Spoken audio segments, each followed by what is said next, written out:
অনেকে বলে আমরা অঙ্ক কিছুই পারি না, আমাদের দ্বারা অঙ্ক হয় না। এই ভিডিওটা তাদের জন্য।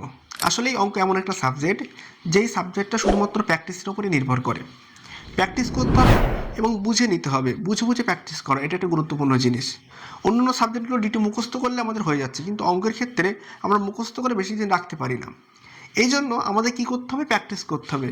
অঙ্কে প্র্যাকটিস করা বা ক্যালকুলেশন স্পিড বাড়ানোর জন্য আমরা বিগত অনেকগুলো ভিডিও করেছি। আজকে একটা নতুন আরেকটা ভিডিও আমরা করছি। এবং আজকের দিন আগের ভিডিওতে আমরা দেখেছিলাম যে কিভাবে এ প্লাস বি তার হোল স্কোয়ারের সূত্রে A square plus 2ab plus B square এসেছিল। কেউ যদি না দেখে থাকেন অবশ্যই আমাদের আগের ভিডিওটা দেখবেন, সেখানে স্পষ্ট করা আছে।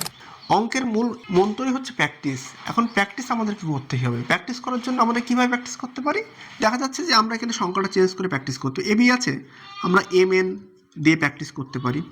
এম প্লাস এন দিয়ে প্র্যাকটিস করলাম, যেমন এখানে হবে m square plus 2mn plus n square. তাহলে এম প্লাস এন তার হোল স্কোয়ার দিয়ে আমরা প্র্যাকটিস করলাম। এইভাবে আমরা পি কিউ দিয়ে প্র্যাকটিস করতে পারি। এই যে কোনো সংখ্যা দিয়ে আমরা প্র্যাকটিস করতে পারি।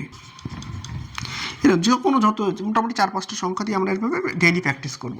প্র্যাকটিস করতে করতে দেখা যাবে যে আমাদের এই অঙ্কগুলো খুবই সহজে আমরা করতে পারছি। এই জন্য প্র্যাকটিসের বিকল্প এইভাবে করতে হবে। প্র্যাকটিস করতে করতে হাতের স্পিড বেড়ে যাবে এবং এই জিনিসগুলো মাথায় আস্তে আস্তে ঢুকবে। আমরা এর আগের দিনের ভিডিওতে যেমন করেছিলাম A minus beta whole square. তো এ মাইনাস বিটা হোল স্কোয়ারের সূত্র কী ছিল? A square minus 2ab plus B square. তাহলে এই সূত্র দিয়ে আমরা যদি দেখি এম মাইনাস এন তাহলে স্কোয়ার কী হবে, সি মাইনাস ডি তাহলে স্কোয়ার কী হবে, পি মাইনাস কিউ তাহলে স্কোয়ার কী হবে, এই সমস্ত জিনিসগুলো যদি আমরা ভালো করে প্র্যাকটিস করতে পারি তাহলে দেখা যাচ্ছে বীজগণিতের এই জিনিসগুলো আমাদের সহজেই হয়ে যাচ্ছে। আর ম্যাথের একটা জিনিস মনে রাখতে হবে, math is nothing but practice. অঙ্ক কিছুই না শুধুমাত্র প্র্যাকটিস ছাড়া। অঙ্ক প্র্যাকটিস করলেই অঙ্ক জলের মতো সহজ হয়ে যাবে। অঙ্ক করতে গিয়ে প্র্যাকটিসটাই হলো সবথেকে গুরুত্বপূর্ণ।